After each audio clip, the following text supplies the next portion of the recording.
আপনি যদি আপনার সফলতাকে অর্জন করতে চান তাহলে আপনাকে উইনিং মাইন্ডসেট রাখতে হবে। যখন আপনার মাইন্ডসেট উইনিং হবে কি আমি আমার সফলতাকে অর্জন করতে পারবো এবং আমার দ্বারাই সম্ভব।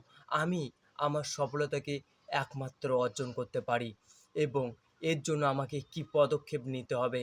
আমাকে পুরো শক্তি দ্বারা এবং পুরো তাকাতের সঙ্গে এবং পুরো ফোকাসের সঙ্গে, পুরো ডেডিকেশনের সঙ্গে আমার সফলতার দিকে এগোতে হবে এবং আমি যেটা করতে ইচ্ছুক, যেটা আমাকে আটকিয়ে রাখছে, সেই বাধাকে আমি, সেই চ্যালেঞ্জেসকে আমি ওভারকাম করতে পারবো এবং পুরো শক্তি যখন আমি লাগাবো, তো সব বাধা বিপত্তিকে, সব চ্যালেঞ্জেসকে আমি মোকাবিলা করতে পারবো। তো আপনি আপনার সফলতাকে অর্জন করতে পারবেন।